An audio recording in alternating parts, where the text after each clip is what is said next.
Hello প্রিয় বন্ধুরা, আশা করি আপনারা সবাই ভালো আছেন। আমি Ratul Chakraborty, colorectal cancer survivor, stoma patient. তো বন্ধুরা, আপনারা আমাকে এর আগেও অনেক দেখেছেন, অনেক ভিডিও দেখেছেন। আমার একটা চ্যানেল ছিল আগে, সেটাতে হিন্দি এবং বাংলা ভার্সনে দুটো ভাষাতেই আপনাদের সাথে আমি প্রচুর ভিডিও শেয়ার করেছি। আমি সমস্ত কোলোরেক্টাল ক্যান্সার সম্বন্ধে আমি আমার সমস্ত ভিডিওগুলো, কারণ যখন আমি 2020-তে করোনার সময়ে আমার প্রথম ক্যান্সার ডিটেক্ট হয়, তো সেই সময় কি অসুবিধা আপনারা জানেন। কোনো হসপিটালের ডাক্তার সেরকম ছিল না বা অ্যাডমিশন হচ্ছিল না।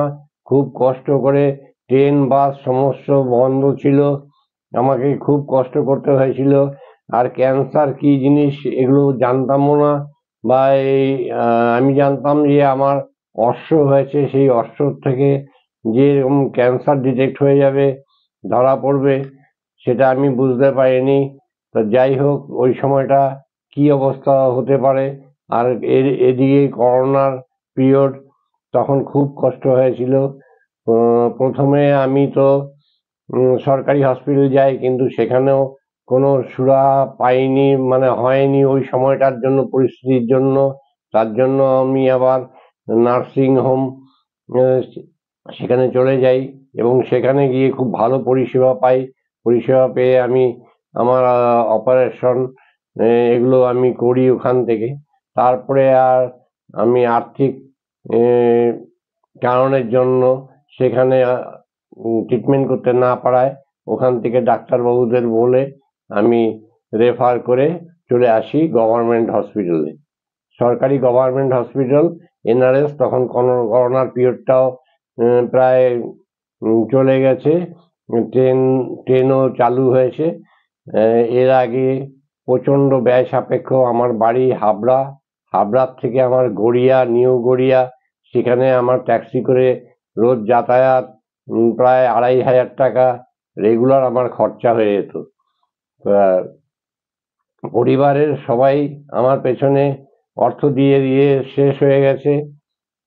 যাই হোক, এরপরে যখন ডাক্তারবাবুকে বললাম যে আমি আর পারবো না, তখন ডাক্তারবাবু বললেন আমাকে, দেখুন আপনার খুব ভালো অপারেশন হয়েছে, আপনি কেন এরকম করছেন, আপনাকে কেমো নিতে হবে, এখন আপনার কেমো বাকি। আমি বললাম, দেখুন ডাক্তারবাবু, আমার এখান থেকে গাড়ি ভাড়া দিয়ে আসাও সম্ভব না, আর আমার পক্ষে সম্ভব হবে না। আপনি যদি কোনো গভর্নমেন্ট হসপিটালে রেফার করে দিন, তাহলেই আমি একমাত্র আমার চিকিৎসা করতে পারি। আমার মনোবলটা প্রচণ্ড ছিল। অপারেশনের সময়ও আমি কোনো রকম ঘাবড়াইনি কোনো কিছু। আমি জানি যে হঠাৎ যখন শুনলাম যে আমার ক্যান্সার হয়েছে, এটা আমি ভাবতে পারিনি প্রথমে ক্যান্সার কি করে হয়ে গেল। যাক, ভগবান হয়তো নিশ্চয়ই ভালোর জন্যই করেছেন। হ্যাঁ, আমি ধন্যবাদ সবসময় দিয়ে থাকি। সবসময় ভগবান যা করেন ভালোর জন্যই করেন। যাই হোক, এই মনোবলটা প্রচণ্ড, মানে প্রত্যেককেই বলছি, আমার অষ্টমের সমস্ত বন্ধুদের, ঘাবড়াবার কিছু নেই। ক্যান্সার শুনলেই যে ক্যান্সার, নো অ্যান্সার, ঘাবড়ে যাওয়া, এগুলো একদম না। মানে কোনো ঈশ্বর আমাদের পাঠিয়েছেন, ভগবান যতদিন আমাদের থাকার আমরা থাকবো, তারপরে ঈশ্বর যদি আমাদের নিয়ে যান, আমাদের যেতে হবে। সুতরাং ভয় পাওয়ার মতো কিছু নেই, কোনো ভয়ের কোনো কারণ নেই এবং ভয় পাবেন না। ভয় না পেলেই ক্যান্সার রিকভার করা যায়। হ্যাঁ, মনের সাহস নিয়ে আমি প্রায় একা একাই, আমার পরিবারের লোক সবসময় প্রথম দিকে যথেষ্ট করেছে, কিন্তু পরে সেরকম কেউ আর আমার সাথে যাওয়া, আমি প্রায় একা একাই হসপিটাল যাওয়া, কেমো অবধি আমি একা একা এরকম নিয়েছি। হ্যাঁ, মনের প্রচণ্ড জোর ছিল আমার। তারপরে অনেক সংগ্রাম করতে হয়েছে, মানে মরেই যাব হঠাৎ, মাঝখানে টেনশন থেকেই হোক, যাই হোক, একদম চেহারা টেহারা আবার খারাপ হয়ে গেল। অপারেশনের সময় তো কঙ্কাল হয়ে গেছিলাম, অপারেশনের পর তারপরে আবার যাই, ঠিকঠাক হলাম, তারপরে আবার এরকম হয়ে গেল, চেহারা খারাপ হচ্ছে। আমাদের একটা ব্লাড গ্রুপ করতে, একটা ব্লাড টেস্ট করতে হয় 3 মাস অন্তর অন্তর। ডাক্তারবাবুরা বলে দেন 3 মাস অন্তর কি 1 মাস অন্তর যেরকমই বলে দেবেন সিইএ সিইএ এই গ্রুপ এটা করে আমাদের যেতে হয় রুটিন চেক আপে। তা আমার সিইএটা প্রচন্ড বেড়ে গেছিল, 16 পয়েন্ট হয়ে গেছিল, যেখানে 2.5, 3, 4 থাকা উচিত সেখানে 16 পয়েন্ট হয়ে গেছিল। খুব ঘাবড়ে গেছিলাম। তখন আমার এক বন্ধু যে আমার ব্লাড টানতো সে বললো যে রাতুল্লাহ তুমি একটা কাজ করো, তুমি একটু সুগার টেস্টটা এর সাথে করে নাও, তুমি যে টেস্টগুলো করাও এর সাথে সুগার টেস্টটা একটু করো। আমি বলি, দেখুন আমাদের তো বংশে কারোর সুগার নেই, আমাদের প্রেশার রোগী, প্রেশার আছে কিন্তু সুগার নেই। বললে ঠিক আছে, নেই হতে কতক্ষণ, তুমি আমার কথা শুনে একবার সুগারটা টেস্ট করো। তো সুগারটা টেস্ট করলাম, ফাস্টিং করলাম, ফাস্টিং এ 480। ডাক্তার মানে ভয় পেয়ে গেছে, ডাক্তারবাবু আমাকে দেখেছে রিপোর্টটা, বলছে এই কি আপনি দাঁড়িয়ে আছেন কি করে? হ্যাঁ, 480 আপনার ফাস্টিং এ, মানে প্রচন্ড সুগার, মানে ওরকম ভাবা যায় না। তারপর যাই হোক উনি ওষুধ দিলেন, খুব ভালো ওষুধ দিলেন। ভালো ওষুধ দেওয়ার পর আমার সুগারটা 15 দিনের মধ্যেই নেমে গেল। যে কোনো কারণে, কোনো টেনশনেই হোক, যাই হোক, ওই সুগারটা হয়েছিল হয়তো। তা কিন্তু ওই সময় আমি ঘাবড়াইনি, কোনো সময় ঘাবড়াইনি। তারপরে ডাক্তাররা আমাদের এনআরএস এর ডাক্তারবাবু, ডাক্তার অনিশ বন্দ্যোপাধ্যায়, ওনার আন্ডারে আমি ট্রিটমেন্ট হই। এবার উনি বললেন যে ওই সুগারের ডাক্তার আপনি দেখান, সুগার ট্রিটমেন্ট আপনি করুন। ওইটা করার পরে যখন কমে গেল আমার সুগার, আবার 4-এ চলে আসলো, 16 থেকে 4-এ চলে আসলো সিএটা। ঠিক আছে, এরকমই প্রতি আর রুটিন চেক আপ কোনোটাই আমি বাদ দিইনি। যদি আমার 10 তারিখে ডেট থাকে আমি 8 তারিখে, 2 দিন আগে যাই, কিন্তু 2 দিন পরে যাই না। এটাই সবসময় পেশেন্টকে নিজের দায়িত্ব নিজের নিতে হবে। কেউ করে দেবে, বাড়ির লোক নিয়ে যাবে, ছেলে নিয়ে যাবে, মেয়ে নিয়ে যাবে, আত্মীয় স্বজনরা এসে করে দেবে, ভরসা। যতটা নিজের উপর কনফিডেন্স আনতাম, নিজের করতে হবে, নিজে আমাকে যেতে হবে, আমাকে এটা করতে হবে, কেউ নয় আমি একাই যাব। কেমো নেওয়ার পরে পা চলে না, পা থেকে চটি খুলে যায়, মনে হয় স্পঞ্জের উপরে পা দিচ্ছি, বালিশের উপরে পা দিচ্ছি, পা ঘুরে যায়, অনেক রকম প্রবলেম হয়। কিন্তু ওই অবস্থার মধ্যেও আমি ঠিক মনের সাহস নিয়ে আমি গেছি।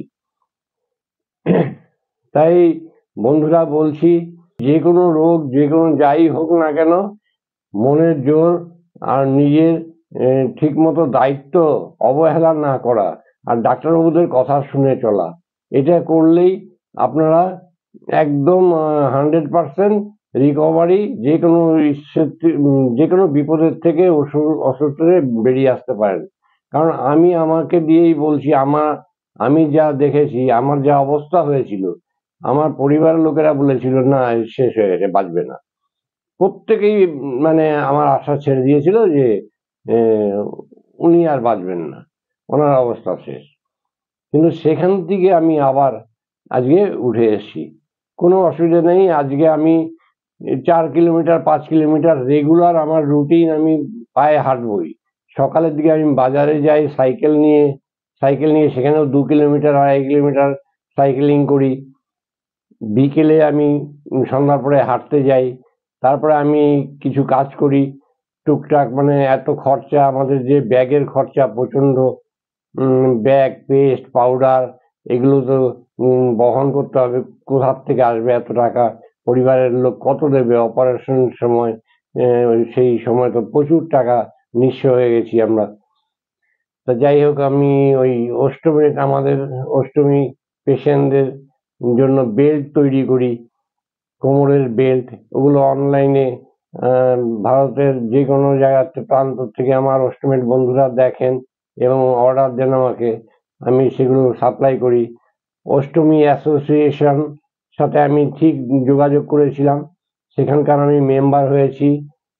আমি লাইফ টাইম মেম্বার ওখানকার, যার জন্য আমি আমাদের ব্যাগ পেস্টগুলো অনেক কম দামে আমি পেয়ে যাই, যেগুলো এখানে অনেক দাম। যেই ব্যাগটা এখানে হয়তো 250 টাকা 300 টাকা, সেই ব্যাগটা ওখানে অষ্টমী অ্যাসোসিয়েশন থেকে আমি 180 টাকা এতটা কমে আমি পেয়ে যাই। তা ওনাদের সাথে আমার ভালো যোগাযোগ হয়ে গেছে, সবার সাথে জানা পরিচয় হয়ে গেছে, এবং অষ্টমী অ্যাসোসিয়েশনেও আমার কোমরের বেল্ট গুলো রয়েছে। রাতুল জি বললে সবাই চিনে যায়, রাতুল জি কা বেল্ট হ্যায়, দিখাইয়েগা হাম লোগ কো। তো যাই হোক বন্ধুরা, এটাই ছিল আজকে আমার বলা, যে দুরারোগ্য ক্যান্সার ভালো হয়ে যেতে পারে, কোনো অসুবিধা নেই। ঠিক সময় মতো তার চিকিৎসা এবং ডাক্তারবাবুদের কথা শুনে চলা, যেইভাবে ওনারা বলেন সেইভাবে চললে কোনো অসুবিধা হয় না। আর আমি তো দেখলাম আমার আগে অনেক প্রবলেম ছিল আমার শরীরের মধ্যে, কোমরে একটা প্রচন্ড ব্যথা হতো, পেইন হতো। আমি দাঁড়িয়ে থাকতে পারতাম না বেশিক্ষণ। আমি ট্রেনে কোথাও গেলে, ট্রেনে ভিড় থাকলে দাঁড়িয়ে উঠে 5 মিনিটের মধ্যে আমার কোমরে ব্যথা হয়ে যেত। আমি ওইভাবেই ভিড়ের মধ্যে মাটিতে বসে পড়তাম। তারপর বেশিক্ষণ আমি হাঁটতে পারতাম না। হ্যাঁ, এসব প্রবলেম ছিল। কিছু অ্যালার্জি প্রবলেম ছিল শরীরে, এগুলো রেডিয়েশন হওয়ার পরে পুরো নির্মুক্ত হয়ে গেছি, আমি একদম পুরো সুস্থ হয়ে গেছি। এখন আমি ট্রেনে দাঁড়িয়ে 2 ঘন্টাও দাঁড়িয়ে যেতে পারবো। হ্যাঁ, সব দিক দিয়েই সুবিধা। কোনো অনেক কিছুই ভালো হয়েছে আবার। মানে যেরকম আগে যতটা খারাপ ছিল সেটা আবার ভালো হয়ে গেছে, এরকমও অনেক ঘটনা ঘটেছে। আজকে আমি এই 5 বছরের ধরুন সম্পূর্ণই সুস্থ হয়ে গেছি। বললামই, সাইকেল চালানো, বাইক চালানো, ঘুরে বেড়ানো, বাড়িতে আমার জল তোলা নেশে, তাও আমি বালতি ভরে জল তুলি। যেহেতু স্টোমা করা, ওখানে হার্নিয়ার প্রবলেম হয় আমাদের ম্যাক্সিমাম ওস্টোমেট পেশেন্টদের 85% হার্নিয়া হয়। কারণ আমাদের ওই জায়গাটা তো কেটে দেয়, ওই স্কিনের লেয়ারটা কাটা হয়ে যায়, যার জন্য হার্নিয়াটা হওয়াটা আমাদের স্বাভাবিক। যতটা সম্ভব বাঁচিয়ে চলতে হয় নিজেকে, আর সবকিছুই করা যায়, কোনো অসুবিধা নেই। কোনো মানুষের মতো সুস্থভাবে আমরাও বাঁচতে পারি, কোনো অসুবিধার কারণ নেই। তো বন্ধুরা, এই ছিল আজকে আমার বলার। আমার ভিডিও ভালো লাগলে আপনারা বলবেন, তা কমেন্ট করবেন। যার কারোর কিছু জানার থাকলে কমেন্ট করতে পারেন, আমার ফোন নাম্বার দেওয়া রইল, সরাসরি আমাকে ফোন করতে পারেন। ঠিক আছে বন্ধুরা, তো আজকে এখানেই শেষ করছি। পরে আবার নতুন ভিডিও নিয়ে আপনাদের সামনে আসছি। ততদিন ভালো থাকবেন, সুস্থ থাকবেন। নমস্কার।